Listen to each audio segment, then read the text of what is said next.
I loved it. It made me feel good because of the kids. The Right. bond you build with them, the friendship you build with them, the trust that you have with them. Like they will come Right. to you and they will let you know when something's going on, or you will just know when something's going on, and you just have that connection. You'll talk to them and they have that trust with you. Those little moments that you just want to keep doing it, getting up every morning and taking them to school and just being there for them, showing that we're there, that they can count on us. Talk to us about anything.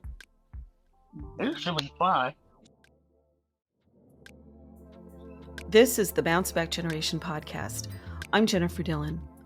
What's it like being a mom raising kids in the parts of our cities that are often the most poor, violent, and neglected? What if gunshots were common, police were not trusted, the systems that work for others simply don't work for you? Where school quality suffers, and there are more liquor stores than grocery stores. Having tutors, therapists, and expensive sports or music classes are not options. We're talking about the experiences of a public housing mom. Today, we're going to talk with Petra and Angelica. Before we became Bounce Back Generation, we were known as Healthy Generations Project. We operated as a nonprofit in a public housing site in San Francisco, providing services to children and families. The neighborhood was not friendly for kids. Some of the kids would experience awful things before school, and we'll talk about some of that. Petra and Angelica were peer community health leaders with Healthy Generations Project, and were part of a group of parents and grandparents who would walk about 20 to 25 kids each morning to school on our walking school bus. A goal of our program was to reduce stress level for parents by helping their kids get to school safely and on time, because a less stressed parent is more available both in time and emotional bandwidth to focus on the relationship with themselves and their children.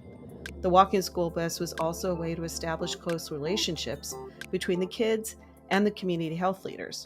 It was doing this work that Angelica and Petra met. The walking school bus focused on 6 things that we call the building blocks for resilience. It was, first of all, a safe environment. The kids were able to have a supportive adult on their side every morning.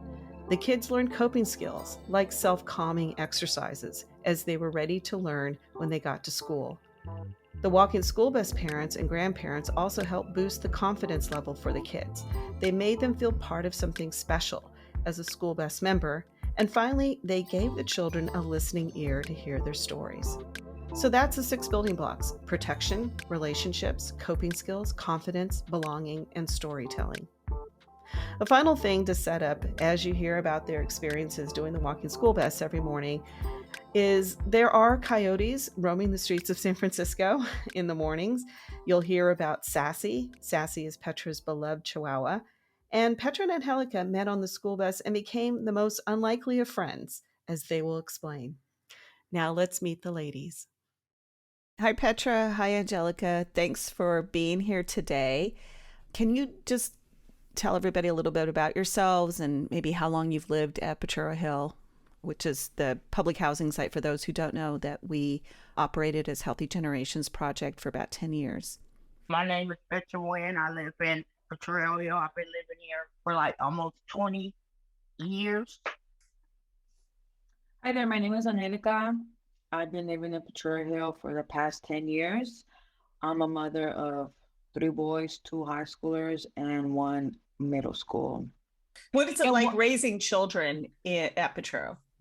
I used to stay indoors a lot when I moved in to public housing, because you hear about violence and about robberies and everything. And I was one of those people that was afraid.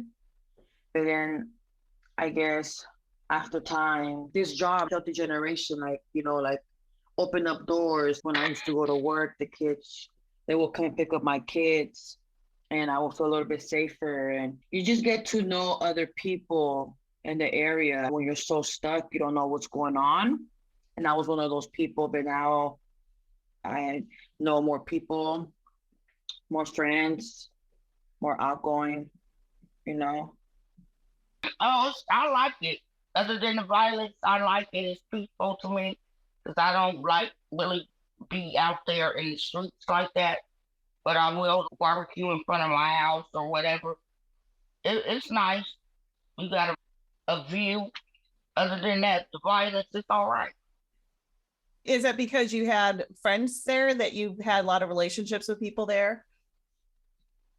Yeah, I had a few. Not that many though, just a few. There's a few people you know you could count on. Right. What got you involved with the program in the beginning? Well, how I got this program was when I would see kids walking up the hill, and I'm a single mother, and I used to work early, and I was like, "Oh, what is this program about?" And then I just got involved and had my other two younger kids participating in a walking school bus, and it just helped me a lot. That I didn't have to worry about taking them to school or them not going to school or them being late. That's how I started getting involved. A friend introduced me to the program, Mona, told me to come take the training class with her. So I did, and I liked it, so I stuck with it. I liked being around the kids. It was interesting. Learned a lot of stuff. What was it that made you feel like this is a good place to be?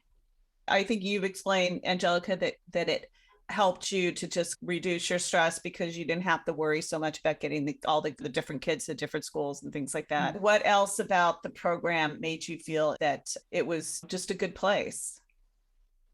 I loved it. It made me feel good because of the kids, the Right. bond you build with them, the friendship you build with them, the trust that you have with them. Like they will come Right. to you and they will let you know when something's going on, or you will just know when something's going on. And you just have that connection. You'll talk to them and they have that trust with you. Those little moments that you just want to keep doing it, getting up every morning and taking them to school and just being there for them, showing that we're there, that they can count on us. Talk to us about anything. It should be fun. Did you make any changes personally in your life because of your involvement with BBG? And if so, what kind of changes did you make, Petra? I'm still working on my reaction to things, breathing in and breathing out, Stay calm and care. all of that. I'm still practicing that for me, myself. Yeah, that's to reduce your feelings of being triggered, right? Right, and I've been triggered so much lately, it's crazy. And I'm just like, I'm just kicking back now. I ain't even really worried about nothing right now. Whatever happens, is gonna happen. I learned how to meditation that helps you and makes you relax.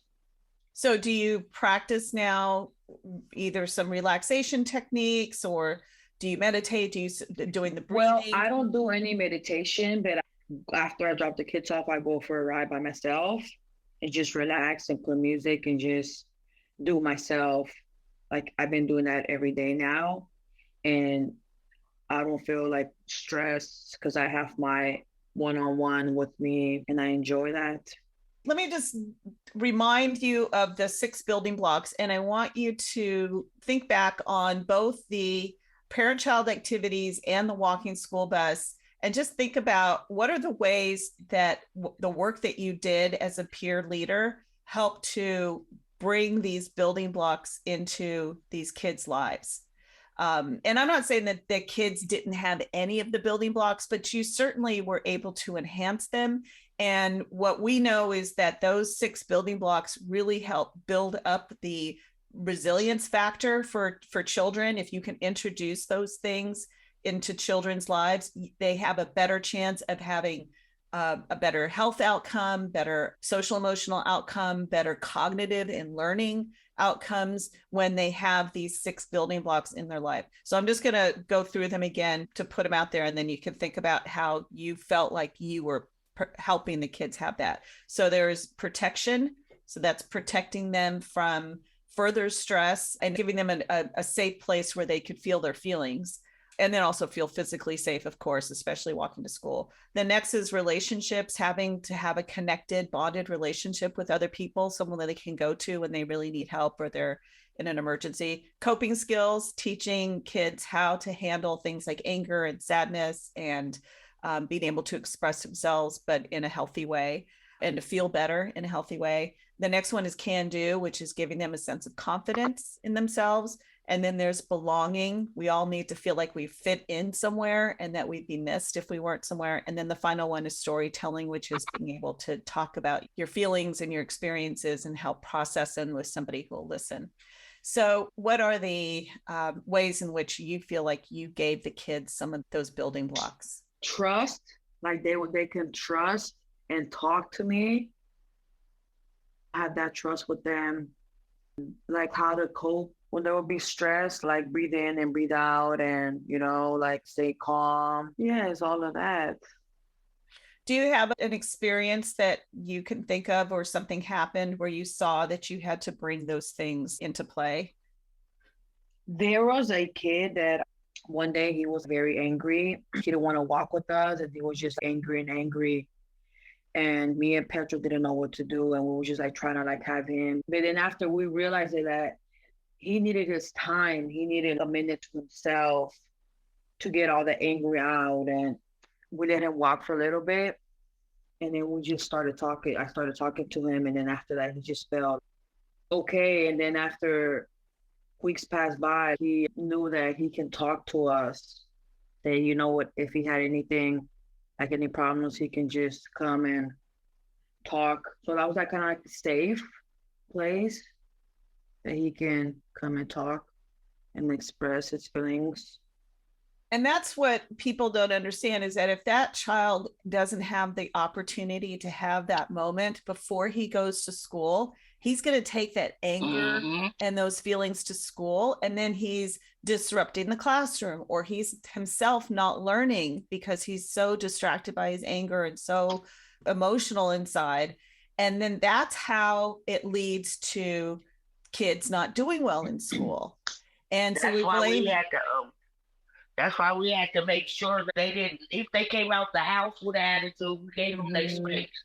We made the other kids leave them alone and give them their space. And then they'll come back around. Usually before we even get to school, they all right. Because we gave them their space to get themselves in check. But as long as they go to school with a good attitude, the teacher will have no problem. They knew that they had someone else that they can talk to, like not somebody in their house, but like a friend they can trust. Because they would talk to us about whatever was going on. They were feeling sad or angry. We wouldn't ask them. Sometimes we would ask them and we just let them, And that walk helped them out too, because they were getting a lot of fresh air. Yeah, just the physical part of it is really helpful. Do you have any examples, Petra, that you can talk about? There's so many of them. I know. I was thinking, like, there was, I don't know if you were there when there was a shooting that happened. Was that you? There was a shooting and some of the kids saw it, and then they went to school and they started talking about it at school. So we called the school. We told them, look, there was a shooting and it happened on the walking school bus. I think it might have been Urel who was there and tried to he shielded the kids so the kids couldn't see it. Yeah, I remember. So we were able to talk to the school and tell them, hey, there's a shooting and some of the kids have seen it and they're going to go and talk. And sure enough, they did. As soon as they got to school, they started talking about the shooting and everything. And then it just rippled throughout the school. They had to go and take the kids who had heard about the shooting and seen the shooting and take them and put them in a separate room so that they could process that, because otherwise all the kids were getting scared. Right. Well, they were scared themselves. I remember the coyotes. They used to be scared of the coyotes too. Oh, the coyotes. Yeah, we had to look out for them in the morning, walking them to school when the coyotes was out. There was another incident, I don't know if you were part of this, where they were going into the store and one of the kids was stealing stuff from the store. Do you remember that? That might have been when Eddie was... Not one of our kids. Well, it wasn't. Our kids were good. Like they were trying to get us to take them to the store. They're like, okay, let's try to see if we can have Petra and Angelica take us to the store real quick. It's just, we had like a little bond with all of our kids. Like they will even wait for us. They don't know what time we'll be there. And they would let us know. how the day went or the weekend, or if they had a present or their birthday was coming up, and then afterwards, oh, I got this toy, and or we're having a sleepover. That's how confident, and that's how they knew us. Like they can talk to us about anything, and we're just like listen, and it was What do just like you great. what do you think is happening to the kids during the pandemic when there was a lockdown and they didn't have that? Stress, Wow. I guess, angry, mad, Out of overwhelmed. routine. Out of Right now, routine? They were missing their friends. they had a lot of time on their hands to be stuck in the house doing nothing. And did you feel like there was, for some kids, there was dysfunction happening in the house? Maybe there was problems with the parents' relationships, or maybe there was some substance abuse, or there were things like that going on, and then they were stuck in the house with that? I can imagine because that was the ones that's really going through it in their household. That was their freedom to get away from their household. Even if they was hungry, they would have to go to school to get something to eat, but they didn't have that no more. I can imagine what they was going through. And it is true now that both Petra's saying, because there will be a lot of kids sometimes, not a lot, but a couple kids that will come out like their house mad and angry, and they just know they can count on us. They just know they can talk to us. But going through all this, I bet they And miss. then going to the care program in the morning, they get their little breakfast snack in the morning in case they didn't eat that night before.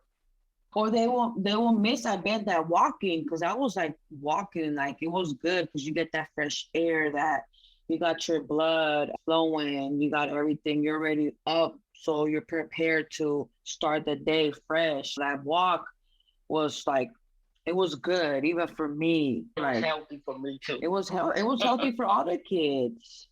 And that's not a wimpy walk. I mean, anything in Potrero Hill with the hills. But the kids got Right. used to it now. Before, I will get off the bread, half of Dakota, man, I would walk the whole Dakota Hill because it was like your body got used to it. But in the beginning, oh, all of our kids were like, and then after, they were pros. It's a serious hill.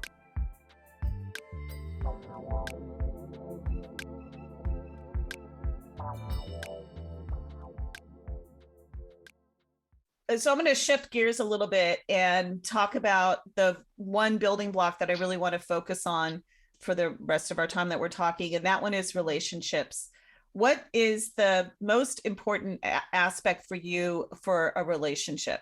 I'll start with you, Petra. What's the most important thing that you look for in a relationship? And it could be a romantic relationship, or it could be a friendship, or it could be a family relationship.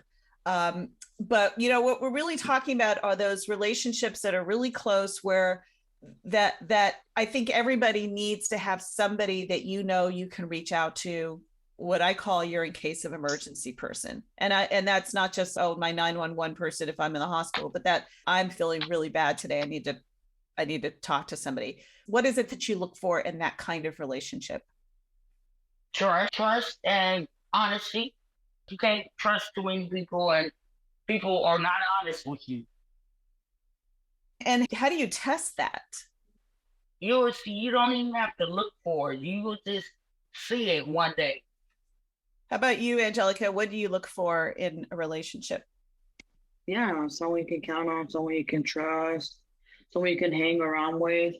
Are these aspects of a relationship something that you know right away, or do you have to take some time to test it out? I think you gotta, especially Test for it out. trust, you gotta test it out, because you can be like good friends and having the best time of your life, and then something happens and that person is nowhere to be found when you really need that Right. person.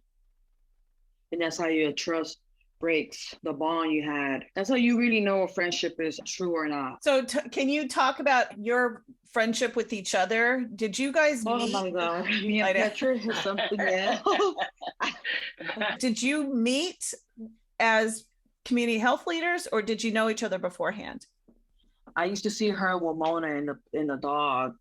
Then after, when I started working, that's how we started becoming friends, and we'll see each other every morning. And that's how our relationship started. What's your recollection, Petra? It was as community leaders and wasn't nobody really talking to Angelica. So I just started talking to her, and she turned out to be nice. She's all right. She's just as bad as I am, though, Jennifer. No, I'm not. Don't let her fool you. Well, what do you mean just as bad as you are? In what way?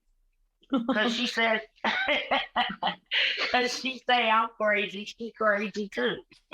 Y'all just don't see it. She like to play the victim. No.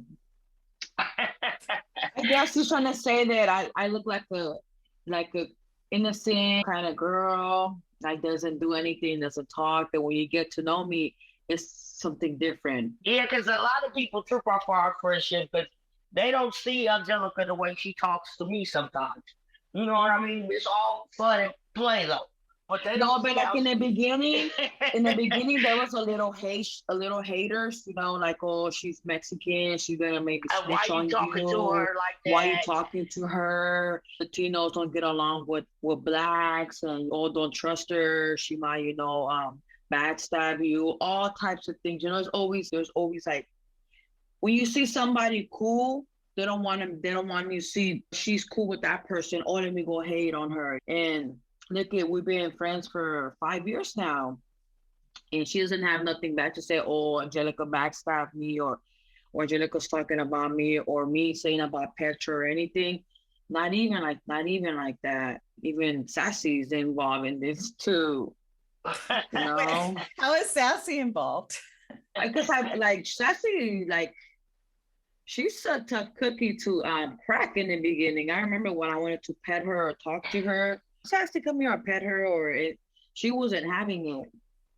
So I just let her, and then she just started coming little by little, and then after now she Yeah, 'cause she knows. don't like nobody touching her.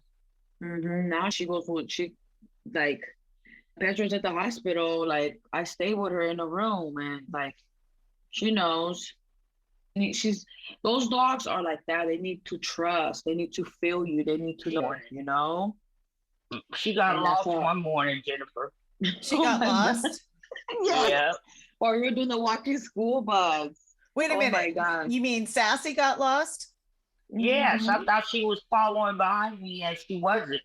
And I was going over on Connecticut to pick up a kid and got to the door, turned around, where's Sassy? She's nowhere behind me. And I got scared, so I just started screaming her name real loud. I was over on Dakota and Jack heard me the kids stuff heard me screaming for her. Mm, And we they have asked kids, and then I and hear they Petra. and they Sassy. sing Even the kids say that something happened to Sassy when we hear Petra, and the kids were like, "Oh, Sassy, Sassy!"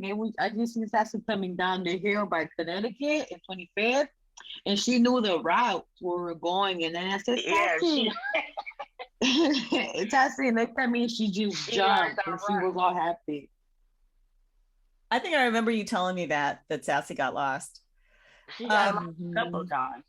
So one of the things that I noticed early on was that I thought you guys didn't like each other because you were always just talking shit to each other back and forth.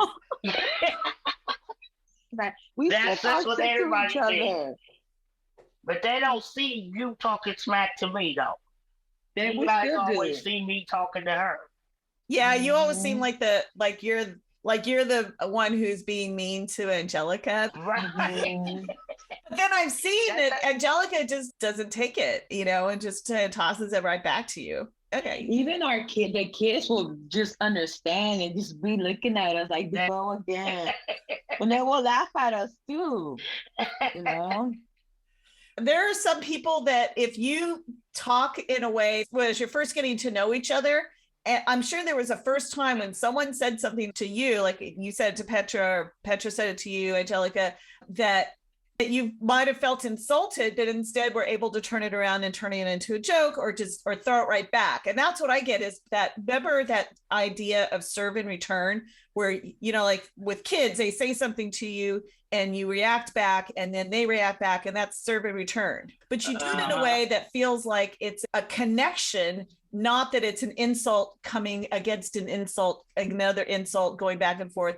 Truly, when you guys have these conversations, you can tell that the words may not sound great, but you can tell that there's this kind of laughter behind it, or there's a recognition of, oh, that's just you being you kind of thing. I don't know. So I was really curious how that happened.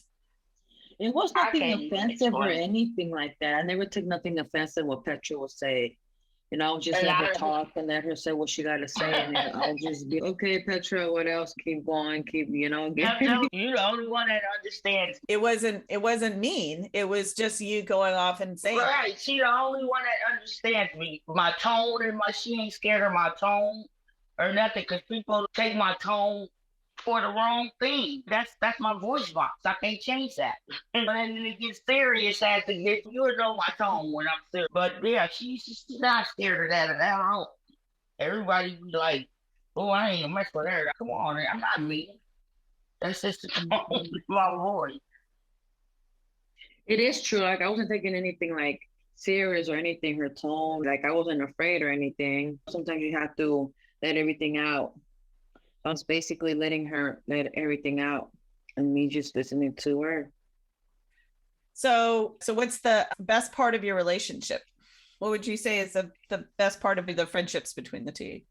I guess getting to know Petra, and when I need anything, just like trust. I have trust with her. And yeah, and whenever I call her, I need her, she's always there. Same when she needs me or calls me or anything, I'm always here.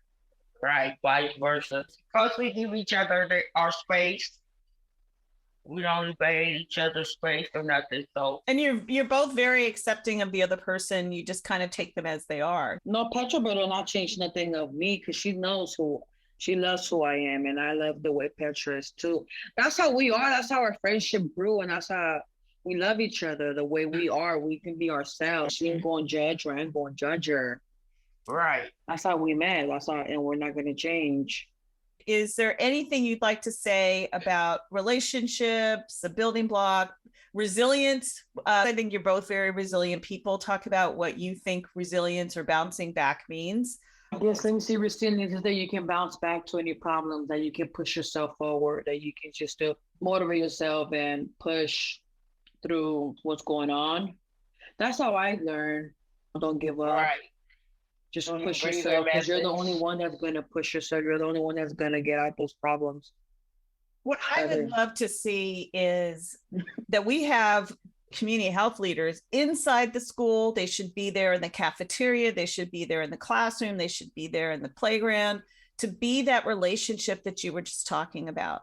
That the kids know that they can go, whether it's walking to school, walking home from school, in the classroom, in the cafeteria, in the playground, there's someone they can go to who they have a relationship with and say, you know what, Miss Petra, I'm feeling really bad today.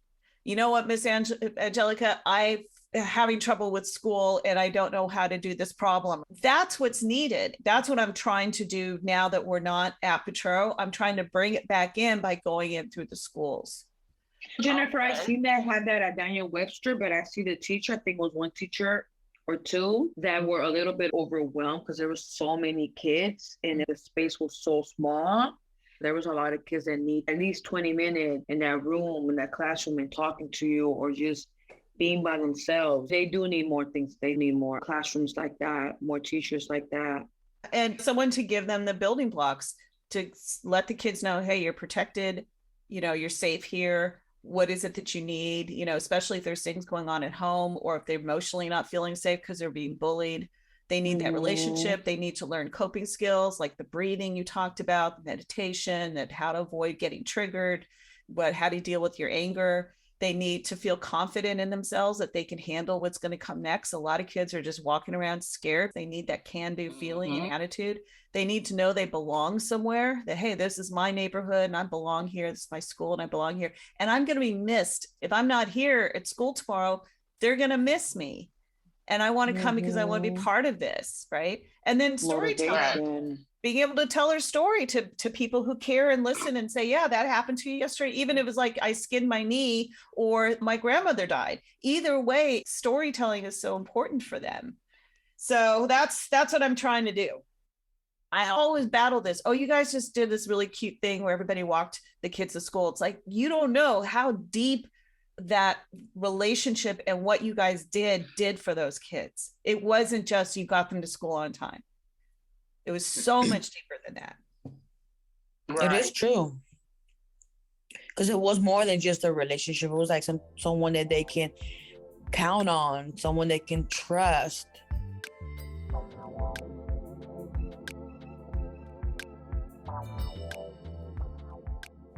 Tell me, who made a difference for you in your life when you were growing up, Angelica? My grandma. My grandma's the one that gave me a difference, that helped me out. Because I was in the foster care, and she took me and she showed me love. You know, she was always there when I needed something. Like always, she would just push me. She taught me a lot. And I see it now that I'm older, and I see my cousins and everybody that was raised with me, that I'm different from all of them because of my grandma. I didn't know you were in the foster care system. How long were you? Yes, my mom. I guess my mom never wanted me. She wanted a boy. And my grandma got me since I was in the hospital. She left me because she was alcoholic, abusive relationships. And I was her first foster child. And ever since there, me and her had a connection, a bond that no one knew. They knew, but it was just between me and her, you know, that love. And I came different from all of my other cousins that were in foster care. I bet you she'll still be alive. She'll be proud of me. What building blocks do you think she gave you?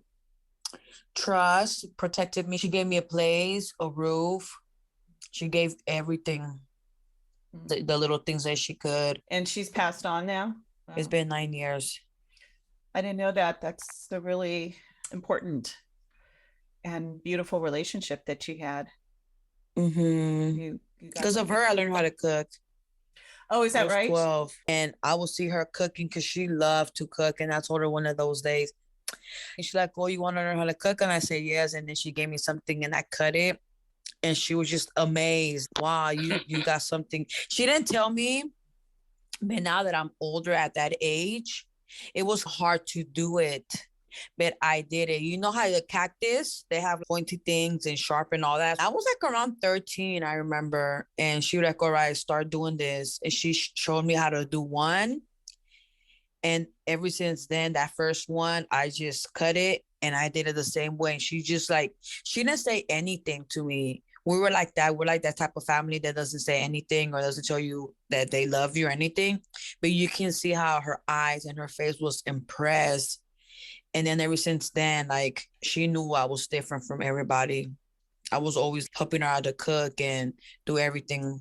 That's huge. It's funny how you remember these little tiny little moments that just like, oh, wow, that said so much about who I am. That little moment where you could just, then she didn't even have to say anything, just a look in her eyes like, I'm impressed. This 12-year-old girl, my granddaughter, knows how to do this. She's got talent. So what about you, Petra? Who made a difference for you growing up? My great grandma. She used to come every Sunday from way across town from somebody from her church. I don't know who he was. Can't remember who he was, but she used to come get us every Sunday and take us to church. And then after church, we would go to this little dairy place and get ice cream and go to vacation Bible school and all that. She did all that for us. She took us to church and introduced us to God. I miss my grandma, my great grandma. I really do. We used to be in the Christmas plays during Christmas and everything. It used to be fun. On Easter sunrise, we used to climb a mountain and have church up there for Easter Sunday. She really gave you the gift of a spiritual life. She introduced you to the church. What building block do you think that fulfills for you? All of them. I mean, because he does everything. God does everything, every last one of them things for you. So you feel protected by your relationship with God? Yes. Does your relationship help you to cope with things? Other than my people I talk to, majority of it, yes. Yeah, it does. That's great. I love it. Thank you very, very much. I'm hoping that I can take your words and try to convince people that this is what needs to be done for these kids and for us as adults as well. We all need this kind of help. Yes, we do. Thanks for listening. If you would like to hear more from Petra and Angelica, please look for links to a few YouTube videos they made for parents at Petro during COVID. Petra talks to me about how she changed her diet due to a health scare, and Angelica did a really short piece about how she relaxes in the morning when the kids are safely off to school. Angelica also mentioned cooking. You'll want to watch her video recipe for her turkey tostadas, which is so good. I make them all the time. You can also find their videos on our YouTube channel, bbgtv.org, and search Petra or Angelica. Thank you to our producer, Liam Donaldson, and for Jogging Turtle for the show music.